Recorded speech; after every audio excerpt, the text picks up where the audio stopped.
স্বাভাবিকভাবেই বুদ্ধদেব ভট্টাচার্য এই রাজ্যে 10.5 বছর মুখ্যমন্ত্রী। তার আগে ছাত্রনেতা, প্রেসিডেন্সি কলেজ, কলকাতা ইউনিভার্সিটি এবং রাজ্য জুড়ে ছাত্র আন্দোলনের নেতৃত্ব দিয়েছেন।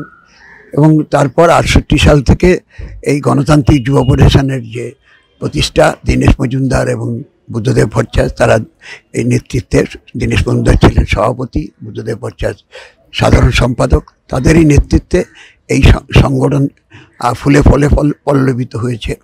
অনেক বাধা বিপত্তিকে অতিক্রম করে বুদ্ধদেব ভট্টাচার্য মুখ্যমন্ত্রী হয়েছেন। এখন অনেক মন্ত্রীরা জেলে যান অপরাধ করতে, আর তারা মন্ত্রী হয়েছেন আন্দোলন সংগ্রাম করে, জেল খেটে।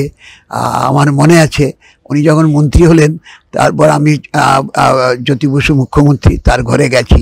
তখন একজন পুলিশ অফিসার ছিলেন নিরুপম সোম। তো নিরুপম সোমকে দেখে তিনি একটু স্বাভাবিকভাবেই আনইজি ফিল করছিলেন, অস্বস্তি বোধ করছিলেন। ফলে তখন জ্যোতিবাবু বললেন, কি হয়েছে? বলেন না, বুদ্ধদেব বললেন না, আমাকে উনি পিটিয়েছিলেন, আমার পায়ে এখনও চোট আছে। তখন উনি অস্বস্তি যখন বোধ করছেন, তখন জ্যোতিবাবু বললেন, না, তখন আপনি সরকারের নির্দেশে ওর উপর লাঠি চালিয়েছেন, আজকে ওর নির্দেশে এখন মানুষের স্বার্থে কাজ করবেন, পুলিশ হিসাবে পুলিশের মতো ভূমিকা পালন করবেন, এটাই স্বাভাবিক। সুতরাং বুদ্ধদেব ভট্টাচার্য জ্যোতি বসুরা জেল থেকে বেরিয়ে এসে মন্ত্রিত্ব করেছেন। জ্যোতি বসু 8540 দিন, বুদ্ধদেব ভট্টাচার্য 10.5 বছর।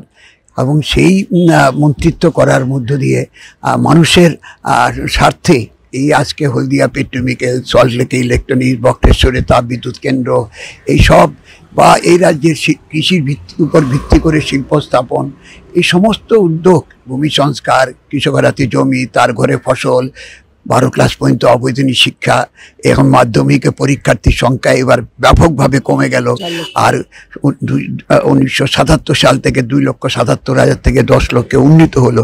তখন সংখ্যা বৃদ্ধি, এখন সংখ্যা হ্রাস। এই যে সংখ্যা বৃদ্ধির প্রক্রিয়ায় জ্যোতি বসু, বুদ্ধদেব ভট্টাচার্যরা নেতৃত্ব দিয়েছেন। বুদ্ধদেব ভট্টাচার্য, আমি আগেই উল্লেখ করেছি, সুকান্ত ভট্টাচার্যের পরিবার শুধু, উনি নিজেই হচ্ছে একজন কবি, একজন সুলেখক এবং সংস্কৃতি জগতের উনি সাহিত্য, শিল্প, এই সমস্ত ক্ষেত্রকে তিনি আত্মস্থ করে নিজে তাকে প্রয়োগ করার জন্য এবং সেইগুলি ব্যবহার করার জন্য তিনি সংস্কৃতি মন্ত্রী হিসাবে 77 সালে তার সবচেয়ে বড় সাফল্য। তথ্য সংস্কৃতি মন্ত্রী, এবং তথ্যমন্ত্রী আগে তথ্য জনসংযোগ দপ্তর ছিল, এটাকে তথ্য সংস্কৃতি দপ্তর। বুদ্ধদেব ভট্টাচার্য আসার পরেই তথ্য সংস্কৃতি দপ্তর হয়েছে, সংস্কৃতির এখানে যুক্ত হয়েছে। স্বাভাবিকভাবেই এই সংস্কৃতি মনস্ক একজন ব্যক্তি সমষ্টিকে সঙ্গে নিয়ে তিনি যে বৈজ্ঞানিক সমাজতন্ত্রের মতবাদের উপর ভিত্তি করে কাজ, নিজেকে সমস্ত উজাড় করে দিয়েছিলেন মানুষের শোষণ বঞ্চনা থেকে মুক্তির জন্য, সেই প্রয়াসে একটা বাড়িতে, এটাই স্বাভাবিক তার, এটাকে তিনি সবসময় মনে করেছেন। অনেকেই তাকে বলেছিলেন অনেক জায়গায় থাকার জন্য, কিন্তু তিনি তার আগের যে বাড়ি, তারপরে দমদম, তারপর সে এন্টালিতে থাকতেন, যেখানে দীনেশ মজুমদার ছিলেন, হরলাল দাস স্ট্রিটে, তারপরে আবার ট্যাংরাতেও থেকেছেন, নানা জায়গার থেকে শেষ পর্যন্ত এখানে যে এসে 77-এর পর এসে আস্তানা নিয়েছেন। তিনি তথ্য সংস্কৃতি মন্ত্রী, আবার মন্ত্রী ছিলেন না 82 থেকে 87, এই সমস্ত পিরিয়ডটাতেই তিনি কিন্তু এখানেই বসবাস করছেন। তার কাছে মন্ত্রিত্ব বা মুখ্যমন্ত্রিত্ব সেটা না, বা পার্টির পলিট ব্যুরোর সদস্য, এটা না। তিনি সাধারণ মানুষের মধ্যে কাজ করাটা, সাধারণ মানুষের স্বার্থে কাজ করা এবং সাধারণভাবে জীবনযাপন করাটা, এবং তার মধ্যে তার গায়ে যখন দাগ লাগেনি, তিনি সবসময় শ্বেতশুভ্র পোশাক পরিধান করেই তিনি নিজেকে মানুষের সামনে মেলে ধরেছেন। উনি 1971 সালে উনি রাজ্য কমিটির 27 বছর বয়সে সিপিআইএমের রাজ্য কমিটির সম্পাদক হয়েছেন, এবং 1971 সালে আর তখন প্রমোদ দাশগুপ্ত পার্টির সেক্রেটারি, প্রমোদ দাশগুপ্ত, জ্যোতি বোস, সরোজ মুখার্জি, আবদুল্লাহ রসুল, এই সমস্ত নেতৃত্বের পাশে তিনি রাজ্য কমিটির সদস্য হয়েছেন। তিনি, দীনেশ মজুমদার, সুভাষ চক্রবর্তী, তারা একসাথে, বিমান বসু, তারা রাজ্য কমিটির সদস্য হয়েছেন। স্বাভাবিকভাবে তার আগে, সবার আগে এই 4 জনের নাম বললাম, দীনেশ মজুমদার তারও আগে রাজ্য কমিটির সদস্য হয়েছেন। স্বাভাবিকভাবে বুদ্ধদেব ভট্টাচার্য আমাদের কাছে নেতা, যুব আন্দোলনের নেতা, গণ আন্দোলনের নেতা, আবার তিনি মন্ত্রিত্ব করেছেন। আমি যখন বিধায়ক ছিলাম তখন তিনি মুখ্যমন্ত্রী। স্বাভাবিকভাবে আমি তার অধীনে 3 বছর চিফ হুইপের ভূমিকা পালন করতে পেরেছি কমরেড লক্ষ্মীদের জীবন অবসানের পর 2003 থেকে 2006। সেই সময়ে যে তার সান্নিধ্য আরও বেশি করে পেয়েছি। সুতরাং আপন প্রতিটা বুদ্ধদেব ভট্টাচার্যের কাছে যাওয়া মানেই হচ্ছে একটা শিক্ষা অর্জন করা, এবং যে কোনো সময় যে কোনো জিনিসে একটা ধোঁয়াশা আছে বা কোনো একটা প্রশ্ন আছে বা একটা জটিল বিষয় নিয়ে সিদ্ধান্তে পৌঁছতে পারছি না, কিন্তু বুদ্ধদেব ভট্টাচার্যের কাছে যাওয়া মানেই হচ্ছে অল্প সময়ের মধ্যেই তিনি তার কথাটা সুস্পষ্টভাবে পথ নির্দেশ করতেন। আমি বললাম বুদ্ধদেব ভট্টাচার্য মানে যে প্রতিটি ক্ষেত্রে, আমি আপনাকে বলি, যখন বুদ্ধদেব ভট্টাচার্য, আমি যুব ফেডারেশনের রাজ্য কমিটির কোষাধ্যক্ষ ছিলাম 1984 সালে। আমাদের বর্ধমানে যে রাজ্য সম্মেলন হয়, সেই সম্মেলনে আমি যাই একজন কোষাধ্যক্ষ হিসাবে থেকে।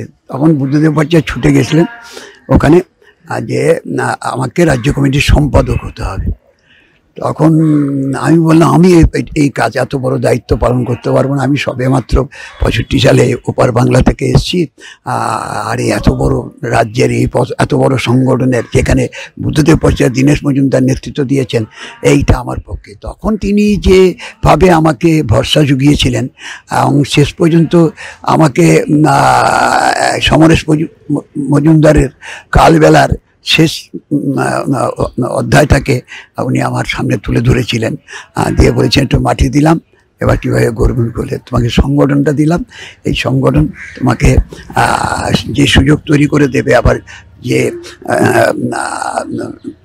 ক্ষেত্রে সমস্যাও তৈরি করবে, এই দুটো কাটিয়ে উঠতে হবে তোমাকে। আমাদের ভরসা আছে আর তোমাকেও পারতে হবে। এই যে সেই মুহূর্তে আমার মধ্যে একটা দ্বিধা ছিল, এই দ্বিধাটাকে দূর করবার ক্ষেত্রে বুদ্ধদেব ভট্টাচার্য সেই 84 সালের মে মাসে আমাকে যে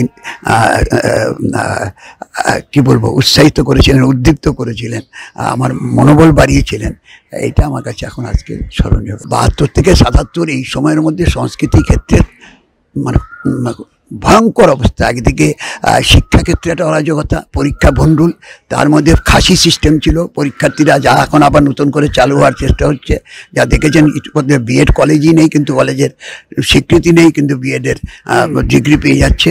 তো 72 থেকে 77 গণটোকাটুকি, পরীক্ষা ভণ্ডুল, তারপরে জোর করে পাশ করা, তারপরে বাইরে থেকে খাতা সাপ্লাই করা, এসব না চলছিল। আবার সংস্কৃতি জগতেও বেলেল্লাপানাটা চূড়ান্ত জায়গায় চলছিল, নানা ধরনের পোশাক পরিধান এগুলির সামনে চলে আসছিল। এই অবস্থা থেকে লড়াই করে ওই অবস্থার পরিবর্তন মানুষ যখন রায় দিল বামফ্রন্টের পক্ষে, সেই রায়ে জ্যোতি বসুর নেতৃত্বে 1977 সালের 21শে জুন, সেই সময় বুদ্ধদেব ভট্টাচার্য এই তরুণ বয়সে যখন এই মন্ত্রিত্বের দায়িত্ব নেন, তার কাছে তার উপর ন্যস্ত হলো এই তথ্য সংস্কৃতি দপ্তরের। তিনি সংস্কৃতি জগতে আজকে যে আমরা নন্দন দেখছি, হ্যাঁ, এই এবং রবীন্দ্র ভবন জেলায় জেলায় তৈরি করা, সংস্কৃতি ক্ষেত্রগুলি তৈরি করা, এই সব হচ্ছে তারই সৃষ্টি। আবার তিনি অন্য দিক থেকেও তথ্য সংস্কৃতির ক্ষেত্রে আজকে যে বিদ্যাসাগর সেতু হলো, তিনি কিছুদিনের জন্য নগর উন্নয়ন দপ্তরের মন্ত্রী ছিলেন। সেই সময় হচ্ছে তিনি এই অসাধ্য সাধন করেছিলেন। এটা এই যে নন্দন তৈরি করা বা বিভিন্ন সংস্কৃতি কেন্দ্র তৈরি করা, এবং সংস্কৃতির জগতে এত পুরস্কার, এই যে বিভিন্ন বুদ্ধদেব দাশগুপ্ত, উৎপলেন্দু চক্রবর্তী থেকে এরকম যে সংস্কৃতির জগতে, বিশেষ করে চলচ্চিত্র জগতে যারা এখানে তরুণ মজুমদাররা তারা এসছেন, এবং তাদেরকে সামনে নিয়ে আসা, মৃণাল সেনদের, এদের এই ধারাটাকে বহন করে এই সমস্ত সংস্কৃতির ক্ষেত্রেও একটা নতুন ঘরানা সেটাকে উপস্থিত করা, যেটা মানুষের সাথে সংশ্লিষ্ট। সংস্কৃতি মানুষের থেকে বিমুখতা নয়, মানুষের সাথে সংশ্লিষ্ট। এটা করার ক্ষেত্রে উনি বুদ্ধদেব ভট্টাচার্য একটা দৃষ্টান্ত স্থাপন করেছেন সর্বভারতীয় ক্ষেত্রেই। তিনি এইখানে যা করেছেন এবং অন্যরা সেটা অনেকেই অনুসরণ করেছেন, যার যার ভাষা, যার সংস্কৃতি, তার ওইগুলিকে নিজস্বতাটাকে, স্বকীয়তাটাকে বজায় রেখে সেটা করতে পেরেছেন। দেখুন, ছাত্রনেতা, যুবনেতা, পার্টির নেতা, মুখ্যমন্ত্রী, তার আগে বিভিন্ন দপ্তরের মন্ত্রী, এই সব একইভাবে তিনি সকালবেলা তার একদম রুটিন ছিল, একেবারে নির্দিষ্ট রুটিনটা মনে আছে। সকালে উঠে তার এখানে পড়াশোনা করে স্নান টান করে বেরিয়ে পড়তেন, পার্টি অফিস যেতেন, পার্টি অফিস বা তখন গণসংগঠন অফিসে যেতেন, তারপরে দুপুরে খাওয়ার জন্য আসতেন, কখনো যদি দূরে যেতে হয় একবারই খেয়ে বেরোতেন, সকালে বেরোতেন এবং সন্ধ্যা পর্যন্ত এই সংগঠন তার অফিস তার কাজকর্ম করেছেন। আবার যখন মন্ত্রী হয়েছেন তার দপ্তরে আকারে নিয়ম মেনে ওখানে যাওয়া, সেই তার ফাইলপত্র দেখা, সেখানে তার দপ্তরের যারা সচিব থেকে শুরু করে কর্মীরা আছেন তাদের সাথে কাজ করা, আবার সেই পার্টি দপ্তরও নিয়মিত যাতায়াত, সেখানে বিভিন্ন বিষয়ে মত প্রকাশ করা, মতামত গ্রহণ করা, মতামত নেওয়া দেওয়া, এই আদান প্রদান করা, এইগুলি উনি ধারাবাহিকভাবেই এইটা করেছেন। এবং ওনার মধ্যে একটা সবচেয়ে হচ্ছিল একটা সময়টাকে এত সুনিপুণভাবে ব্যবহার করেন, সেটা হচ্ছে ওনার বড় একটা দক্ষতা। 2010-এর পর থেকে বুদ্ধদেব ভট্টাচার্যের সাথে রাজ্য সম্পাদকমণ্ডলীতে বসার সুযোগটা আমার হয়েছিল এবং সেখানে আমি উনি যতদিন পর্যন্ত সম্পাদকমণ্ডলীর সদস্য ছিলেন তার সান্নিধ্য পাওয়াটা, মানে জ্যোতি বসু সান্নিধ্য আমি সম্পাদকমণ্ডলীতে পাইনি, রাজ্য কমিটিতে পেয়েছি, কিন্তু বুদ্ধদেব ভট্টাচার্যের সান্নিধ্য পাওয়াটা এটা, আর এখন তিনি না থাকাটা, না পাওয়াটা, এই দুইয়ের মধ্যে কি পার্থক্যটা এটা আমার ব্যক্ত না করারই ভালো। তিনি সবসময় বলেছেন যে বাংলার মানুষ যে বামপন্থীদের হটিয়ে বামফ্রন্ট সরকারকে পরাজিত করে কি হারালো সেটা বাংলার মানুষই উপলব্ধি করবেন, আর এটাই তার সবসময় বার্তা। মানুষের প্রতি বিশ্বাস রেখেছেন, মানুষের উপর বিশ্বাস হারানোর পর মানুষ যেটা বলবেন সেটাই বলছে। যেই কথাটা আমি বলেছিলাম যে এখন তলায় তলায় বলছি, ওটাই ভালো ছিল। আপনার মতো মানুষ, বুদ্ধদেব বাবুর মানুষ, অনেক কবিতা, অনেক কমেন্ট আমরা দেখছি যে বুদ্ধদেব ভট্টাচার্যকে নিয়ে, এটাই হচ্ছে বুদ্ধদেব ভট্টাচার্যেরও প্রাপ্তি, আমাদেরও প্রাপ্তি।